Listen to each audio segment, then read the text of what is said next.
ตินานาภะคะวะธรรมะไทยะ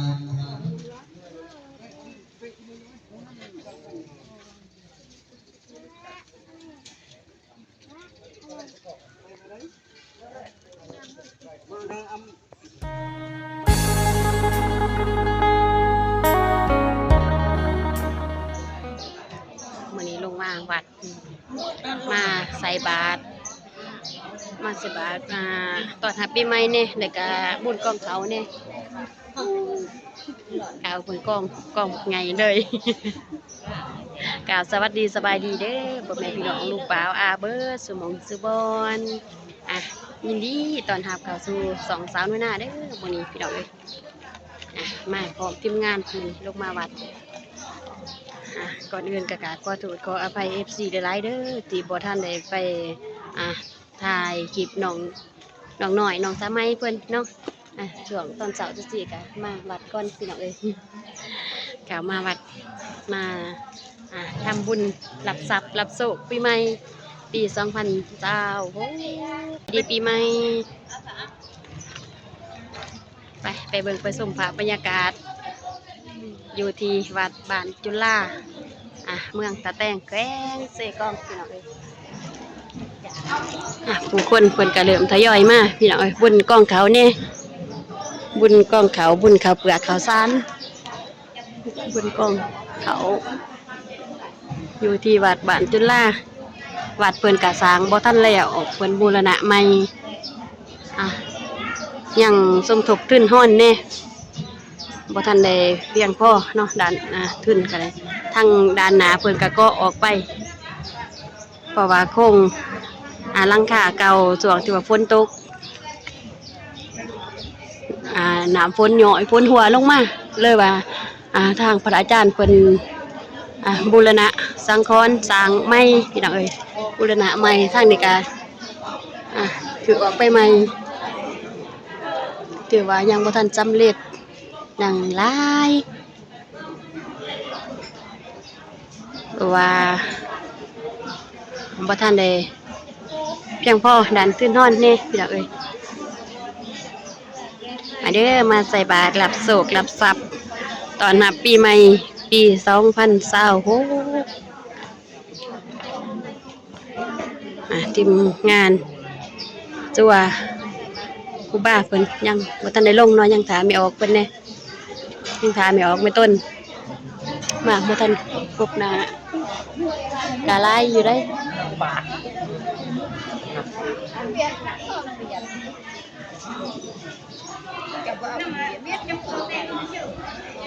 สบายดี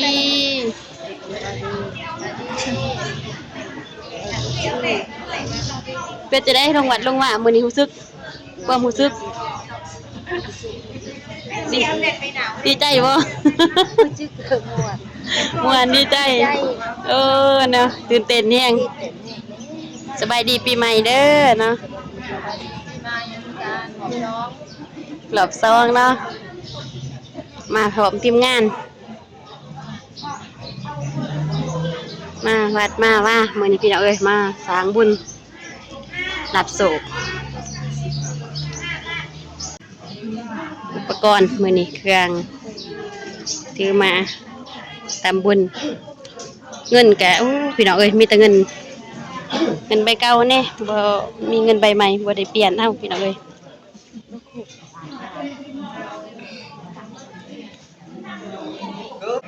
สบายดีคนสวยสบายดียันนับเงินอยู่บ่คือสิลายคักเงินจักใบเงินลายแต่มันบ่ฮอด15ใบนะลาย15ใบมีแต่ใบใหม่เนาะแต่บ่ใบคักอยู่เป็นจะได้ปีใหม่ปีเมือนนี่รู้สึกว่า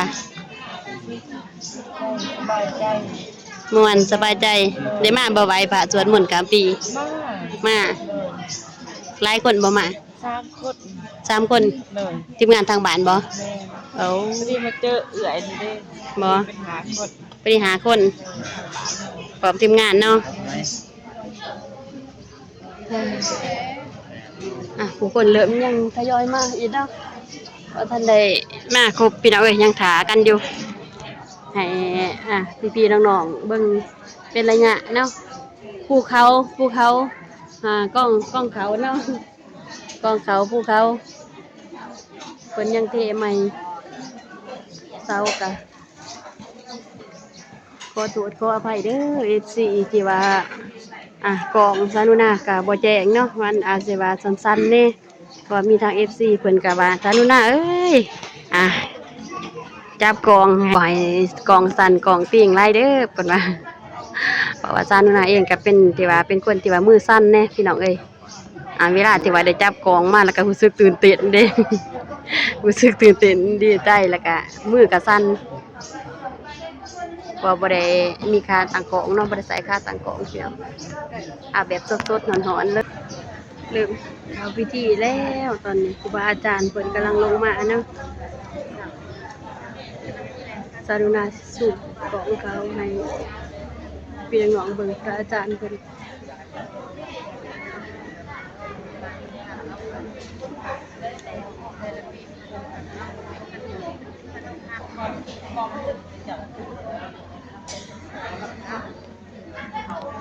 นางกุปตาเกียมสิเขาพิธีใส่บาตร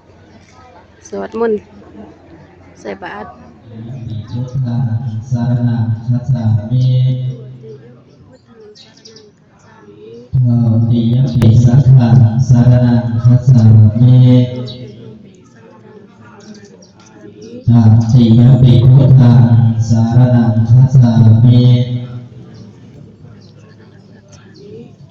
ติยปิธัมมังสรณังคัจฉามิติยปิพุทธังสรณังคัจฉามิติยปิธัมมังสรณังคัจฉามิติยปิสังฆังสรณังคัจฉามิปิสรณคัมมนังนิทิตาทิปตาเวรมณีสิกขาปะทังสมาธิยามิ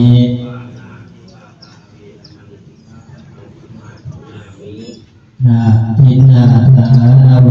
รมณีสิกขาปะทังสมาธิยามิ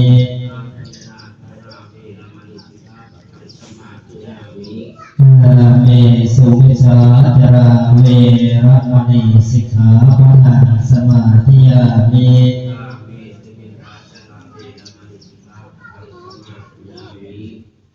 มุสาวัฏเวรมณีสิกขาปะทังสมาธิยามิ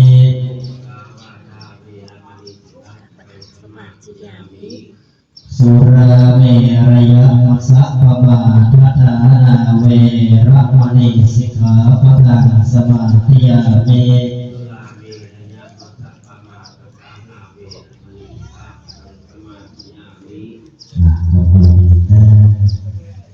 สาธุอิมานิสิกขาปะทานิสิเรนะเสกติยติสิเรนะโพกสัมปทาสิเรนะเนตุติยติตัสมาสิลังเวสัมภะเย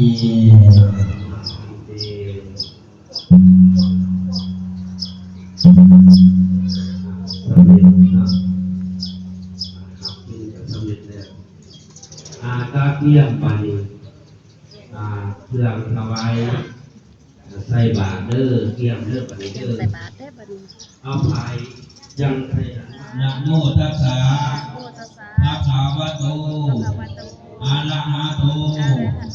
สัมมาสัมพุทธัสสะพุทธคุณังธัมมคุณังสังฆคุณังพุทโธเมนะโธธัมโมเมนะโธสังโฆเมนะโธพวกข้าน้อยทั้งหลายขอเอาคุณพระพุทธขอเอาคุณพระธรรมขอเอาคุณพระสงฆ์มาเป็นที่พึ่งของหมู่ข้าน้อยทั้งหลายสุขีนังวัฏเมธานังทานังเมปาลิสุทัง อาสาวะขญาวะหังนิพพานาสังขตังโหตุทุติยัมปีสุทินังมัตตเมธานังทานังนิปาริสุทธังอาสาวะขญาวะหังนิพพานาสังขตังโหตุอนาคเตกาเลวัตถุทานที่พวกขน้อยได้ให้ดีแล้วขอจงเป็นวัตถุทานอันบริสุทธิ์เพื่อความสิ้นไปในอาสวะของกิเลสจากเราสันดานในอนาคตการงานนั้นเถิดอิมานิมะยังพันเตวิจิปากานิภักกานิอัฏฐาทิกาเจวลานิมัตถุปุขังปาสาทังทันตุลานิสัพพะริวาลานิภิกขุสังฆัสสะโอโนสยามะสัทโนพันเตภิกขุสังโฆอิมานิมะยังพันเต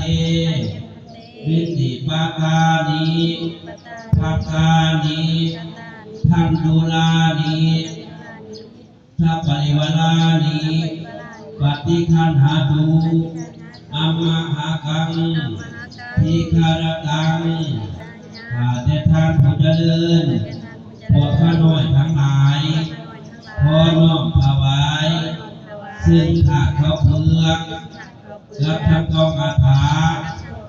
ขอบริวารทั้งหลายเพื่อประโยชน์และความสุขและความเจริญแก่หมู่ข้าน้อยทั้งหลายแก่ญาติทั้งหลายสิ้นกาลยามเถิดขอบุญญาราศีเจ้าทั้งหลายผู้นี้จงเพร่ไปย้ายไปถึงปิตามารดาภูญากานายญาติกาพี่น้องลูกเต่าหลานเงินทั้งหลายเหล่านี้ขออุทิศให้แก่ภูมิสถานวัดวาอารามที่นี่ก็ดีขอจงได้รับส่วนบุญกุศลทั้งหลายเหล่านี้ที่พวกข้าน้อยได้มาอุทิศให้ในวันนี้ด้วยเถิดสาธุสาธุสาธุอนุโมทามิสาธุอาบริสาธุนักการเงิน สัพพะเดสัทธาเทวมนุสานังพุทโธภควาติสวากขาโตภควะโตธังภริเตขะลังโมเตจะโหรัสสะเสมารังธานาติธัมมาวิตินาสิกวาภูมิโททันเอสัสสะโอเลทยมังขลานิมาราติเวกัมมปิโยติสัสสะภรตินาลาวะขวาขมาทาทยังขันตันติสุดันตาวิทินาสิกวาโตทันเตสัสสะภวตุเตชยมังขลานิทานาทิเรนัสวานันติวาอามาสนิวาสุขารุนันตังเมตังโพเสกาวิทินาสิกวาโตทันเตสัสสะภวตุเตโอภิกขาคัมมติหัตถาสุขารุนันตังวันติโยชนะปะทังปุริภาล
ที่เราเนี่ยเจอที่ห้องผมก็ที่ห้องเปิดในที่พวกที่หนึ่งพ่อของญาติรับเข้าสารทางหลอกลวงเข้าสอบในอะไรนะครับผู้ที่สองพ่อของเราเข้านักสอบพ่อเดือดผู้ตุกพ่อเราสามพ่อเพชรก็ตามให้ออกจอดเองเข้า1 2วันที่สี่พ่อออกสุริยาทำของดูนาครับเข้า1 2ผู้ที่หาพ่ออะไร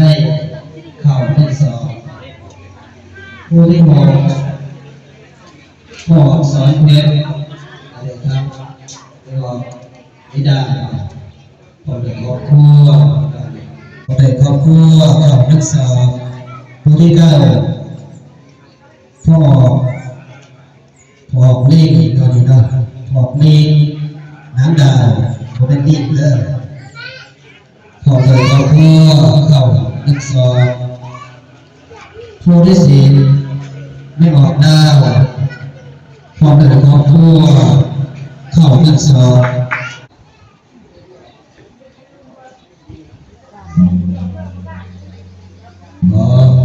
แต่ยังมีคนเดียวที่ถ้าเกิดคุณโฟกัสอาเซ่ตั้งเงินตั้งหาตั้งบาท3 ล้านโตโฟกัสเดอร์สาธุสอนน้ำกันอันนี้ผมผู้สนใจตอนที่สิ่งใดก็ตามที่ได้สอนของเกิดจากความสำเร็จทุกประการในปีใหม่นี้ขอให้ทุกคนเย็นจดใครดำเนินด้วยสวัสดีไม่ได้ขาดความวันนี้เป็นวันที่สวยมากตลอดโลกเดียวกัน ยิ้มง่ายเลยเด้อ เตรียมดิการเดิน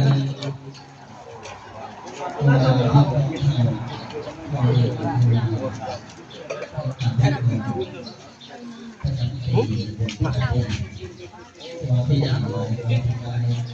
สัมผัสมาสมัคร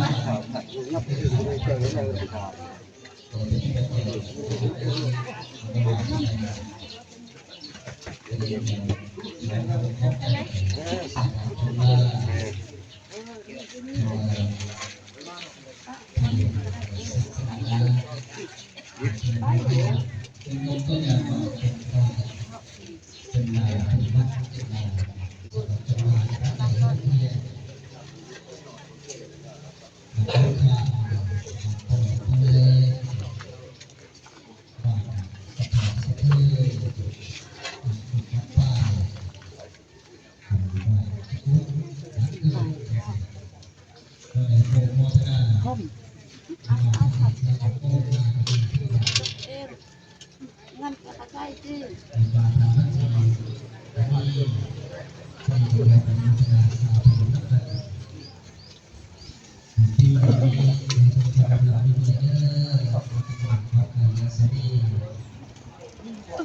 วันเอ๊ะ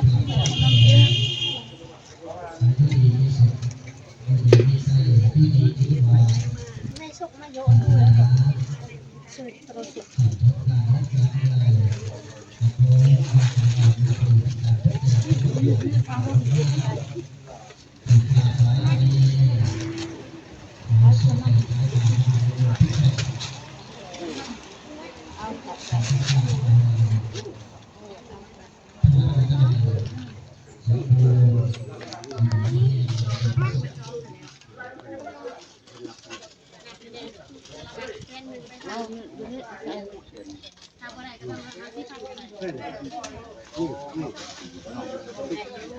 งั้นขนม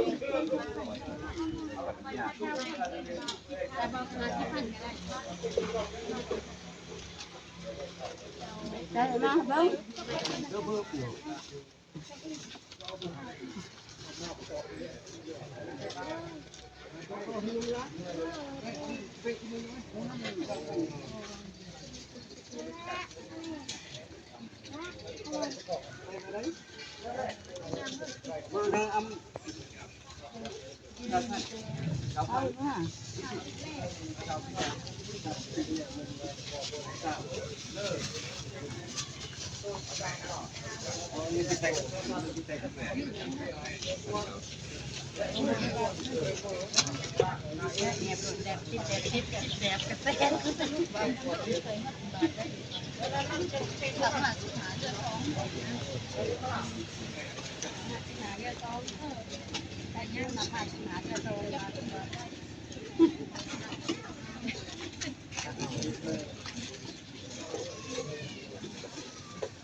กำลังใส่บ่มือกล่องตากล่องได้มือนี้เลยตากล่องกำลังใส่บาตร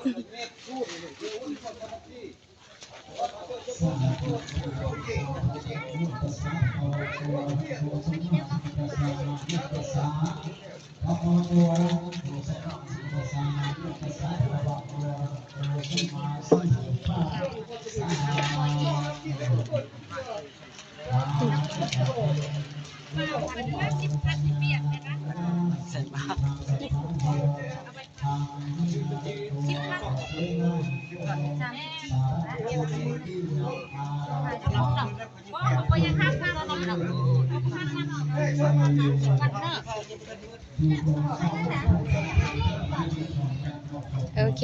แบบนี้พี่น้องเอ้ยถือว่าสำเร็จเสร็จสิ้นในการใส่บาตรตอนรับปีใหม่แล้วก็บุญกองเขาอยู่ที่วัดจุฬาพี่น้องเอ้ยก่อนอื่นก็กราบขอบใจเด้อพ่อแม่พี่น้องลุงป้าอาเบิดสมองสุบอนเนาะที่เขามาเบิ่งมาส้มคลิปสาวน้อยนาแต่ต้นจนจบพี่น้องเอ้ยเนื่องในโอกาสปีใหม่สาวน้อยนาขออวยพรไส้ให้ FC พ่อแม่พี่น้องเบิดสมองสุบอนที่เขามารับเบิ่งรับส้มคลิปสาวน้อยนาขอให้มีสุขภาพเข้มแข็งแรงรับได้เงินหมื่นตื่นใบเงินล้านเด้อพ่อแม่พี่น้องเบิดสุขคนเนาะโอเคคลิปนี้สาวน้อยนาก็ขอตัวก่อนเด้อพี่ๆน้องๆเฮาพบกันคลิปต่อไปบ๊ายบาย